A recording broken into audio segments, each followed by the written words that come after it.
Hi everyone, today I'm going to show you how I like to do my afterthought heels. I do a traditional cut-in afterthought heel, so I do not put in any waist yarn before I add the heel. And this is the afterthought heel. You can use this technique on both top down or a toe up sock pattern. And this one I actually knit toe up. And so I'll show you how to do that. One of the things I like to do when I'm knitting these socks is as I'm knitting up the sock, I will place about where I think the heel will be cut in, a marker on my second half of my sock, the heel side, the bottom of the foot side. I will put one on the first stitch of the round and the last stitch of that round on that second needle because I knit magic loop. So basically, this sock is a 68 stitch sock, I believe. So I have 34 stitches across. So on the first stitch out of 34 on one side and then the last stitch. And then I put another little marker through one of the middle stitches and I just do it through one of the legs because when we cut that strand, you can just pull up on that marker to cut it. So first I'll show you how I like to pick up. Now, depending on which direction you knit your sock in, that's the way you should orientate your sock while you're picking up stitches. So since I did mine toe up, I'm going to have it facing like I would when I was knitting.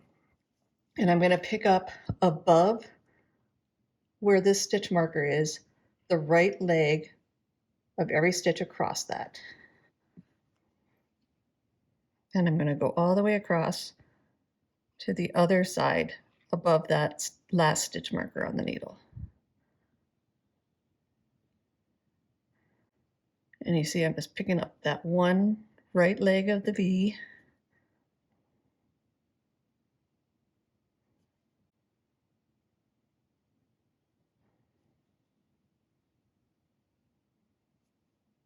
And there, this is the other thing that's nice about having a stitch marker halfway through, so you can make sure you're still going in their straight line.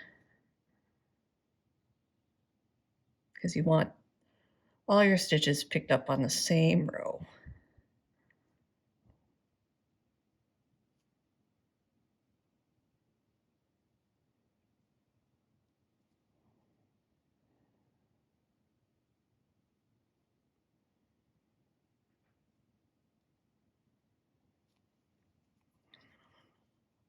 There's my last stitch. And then you can always double check by counting your stitches.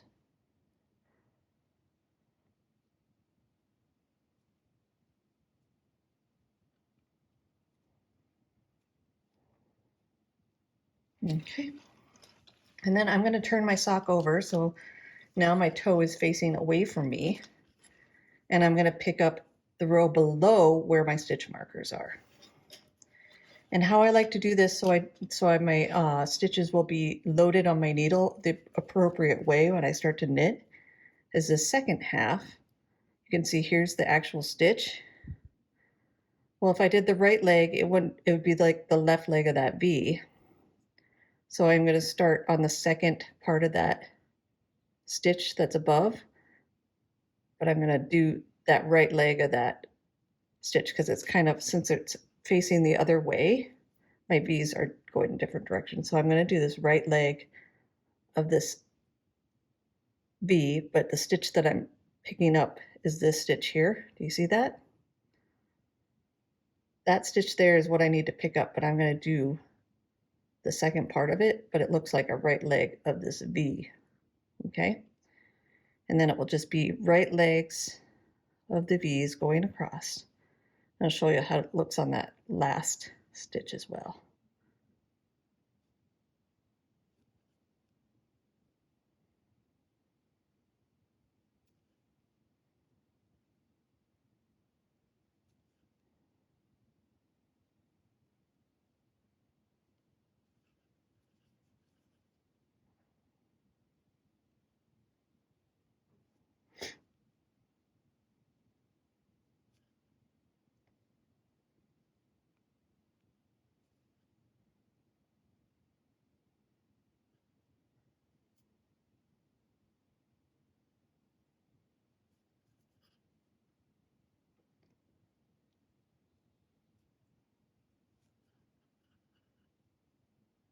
And here, you can see here's that last stitch. I don't have the leg, either leg from that stitch that's right above it, but there's that last one. Do you see how that works out? And now I'll count just to make sure.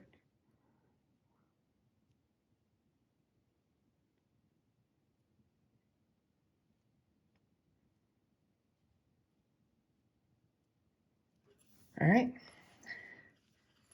I got all my stitches on. Now I'm going to orientate my sock the way I did. And you saw when I picked up, so I started on this top side and I had my needle going that way and picked up. And then I pulled my needle through so then I could make the loop this way and have my needle go back down this way. So my needles are orientated the appropriate way to start knitting around this way. So we'll knit, this will be my front needle, so I'll knit this and go around and knit this and go around, because essentially what an afterthought heel is it looks just like a wedge toe. If you're decreasing your toe, that's what the afterthought heel will look like. So what I'm going to do right away is I'm going to pop off these edge markers. We don't need those anymore.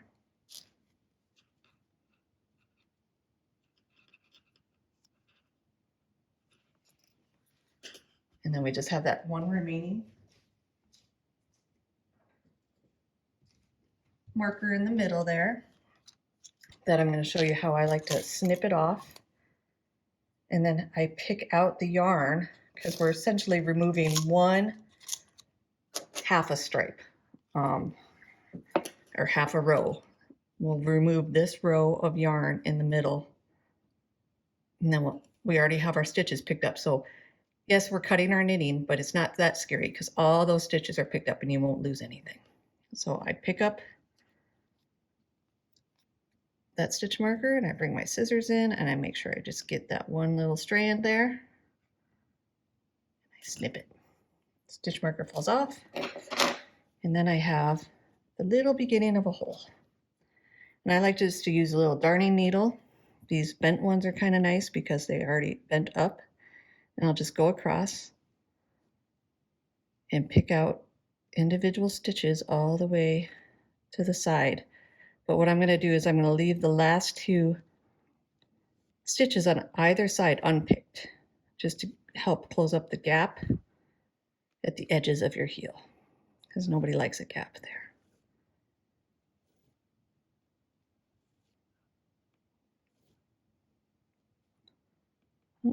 Split my strand.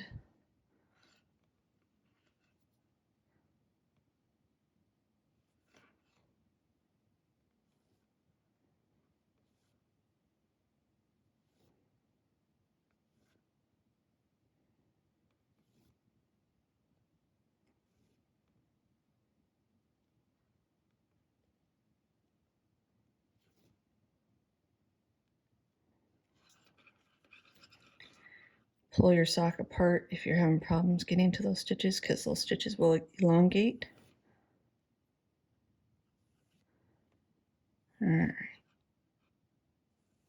So I have 2 stitches remaining on that, and I'm just gonna, there is just part of the strand is coming up under this 3rd stitch on this side, so I'm gonna pull just that part out.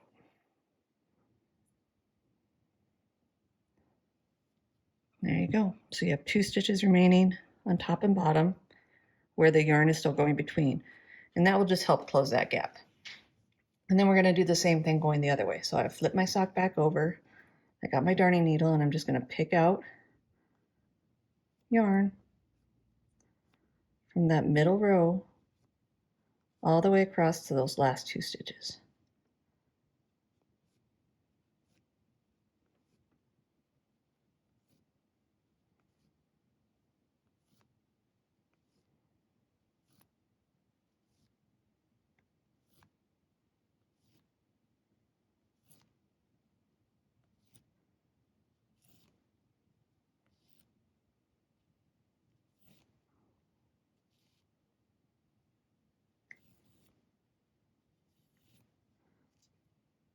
Here you can see I got it all the way off of that. But this bottom one, Still going through that, but now it's just those two on top and two on bottom.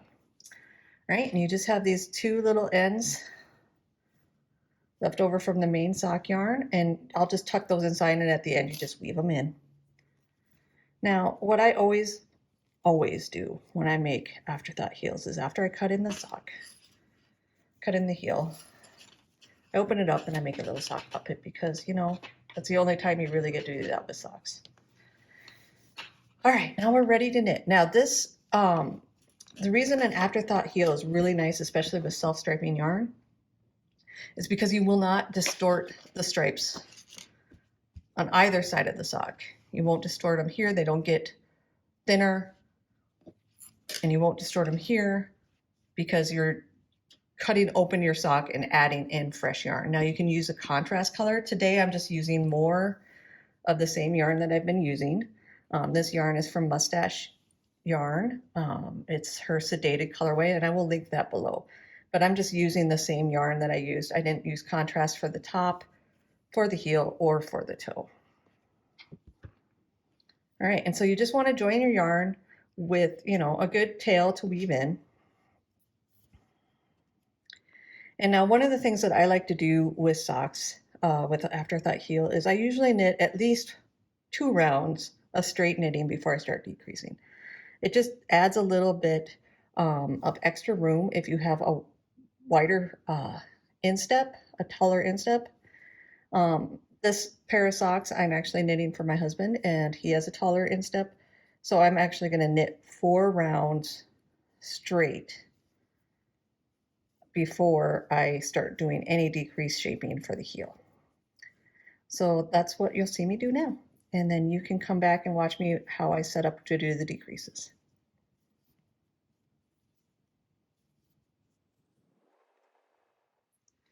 Okay, and we're back. I have finished doing my straight knitting rounds to add a little depth to that heel cup area. So you can see I put a marker on the round below where I started knitting. After I knit my first round, I just put a stitch marker there because my yarn is like the same color that it was where I cut in. It's hard to tell. If you're using a contrast color, or even if you're using, like you started a different stripe in your striping yarn, you'll be able to see exactly where that line is. But since mine isn't, I put myself a little marker so I know how many rounds I did. So I have 1, 2, 3, 4 rounds.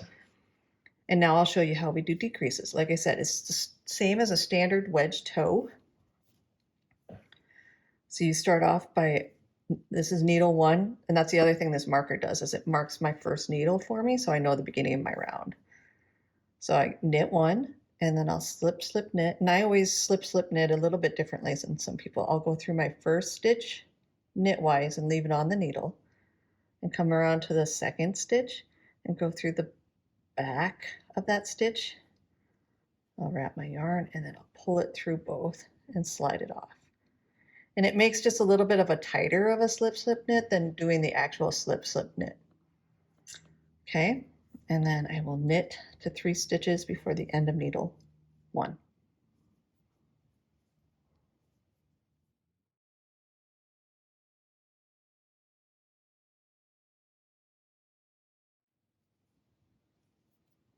Okay, here we are, last 3 stitches of that first needle, and now I'm going to knit 2 together. So these 2 stitches, I'm just going to go through both of them knitwise, wrap my yarn and pull through both at the same time and drop it off. So you can see at one side we have a left leaning decrease and a right leaning decrease, and that will make a nice visual on the side of the sock. And then we'll knit 1, then I'll turn to work the second needle, and I'll load my stitches. We'll do the same thing again. So we knit 1, SSK, and I go knitwise and leave it on through the back stitch, leave it on, pull through both, and then knit to the last 3.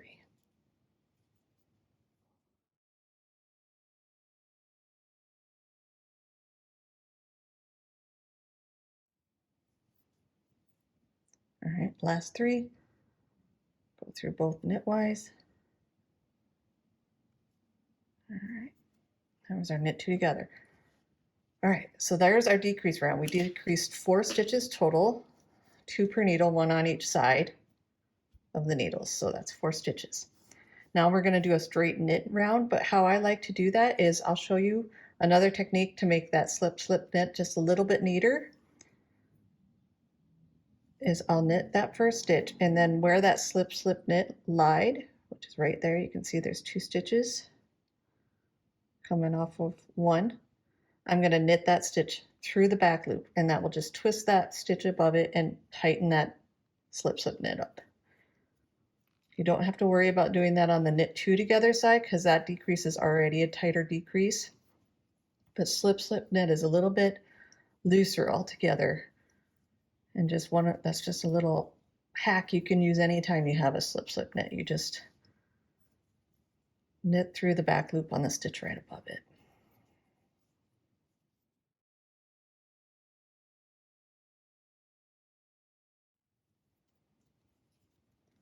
There we go. That's a first straight knit round on the first needle, and the second needle will work at the same as the first, so we'll knit that first stitch. And then since this was a slip knit, we'll go through the back loop to help tighten that stitch up just a little bit. And then knit to end.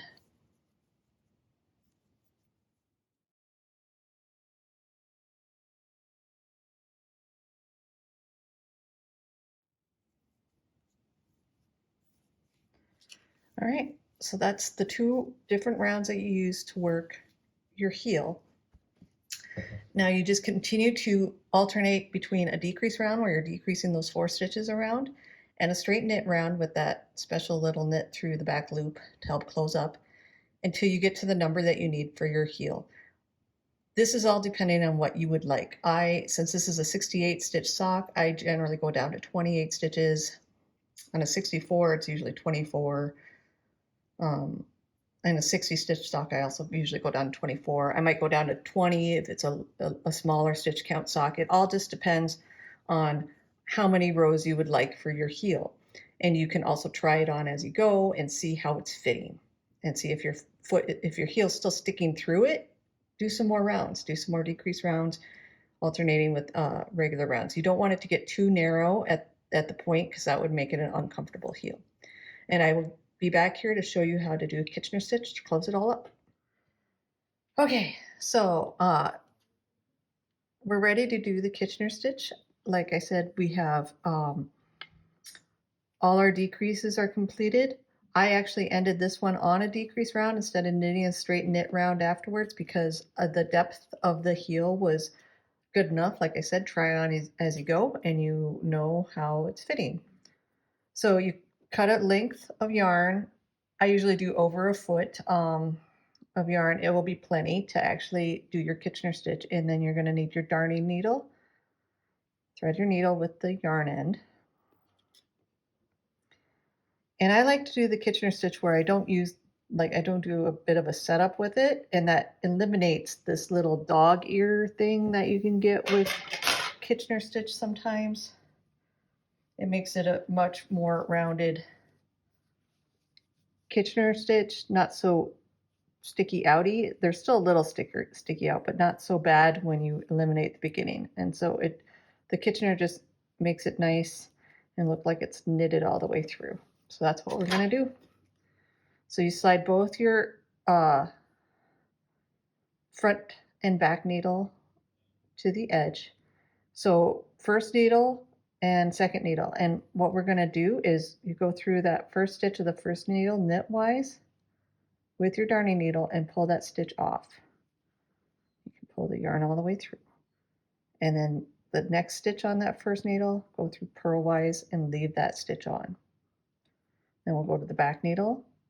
That first stitch we're going to go through purlwise and pull it off. And then go through the next stitch on that back needle, knitwise, and leave it on. And you just want to kind of pull it so it's tight enough it's the same kind of tension that you were using to knit. So we're just going to repeat that. Knitwise and pull it off. And then purlwise and leave it on. purlwise off the back needle, knitwise leave it on, knitwise the front needle and off, purlwise front needle and leave it on, purlwise back needle off, knitwise back needle on. And you're just going to continue that to the end.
All right, we're on the last 2 stitches, so I'm just going to go knitwise and off, and then purlwise and off.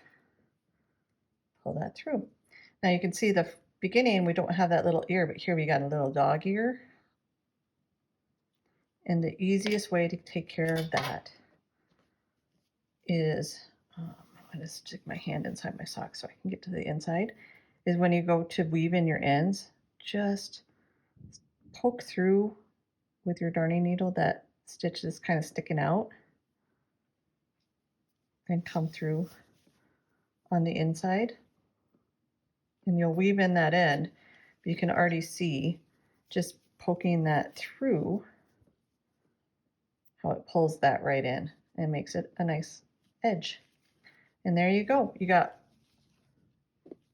a heel in your sock, Afterthought heel. And again, this can be used for, I mean, it's great for self-striping, but you can use it for patterning socks. You can use it wherever you want. If some people prefer the fit of Afterthought heel. So use it however you will, and you can put it into whatever pattern you like. And when you go to weave in your ends, let me turn this inside out here. At the end, so you can see I have the end that I just Kitchenered, but then you will have on the inside, one side you will just have that one end from where you cut and pulled back, and then the other side or your heel, you'll have 2 ends, one from where you join the round and one from that cut end. So you just weave both those ends in on that side and that one on that side and that one, and you're good. All right, I hope you enjoyed this tutorial. Happy knitting!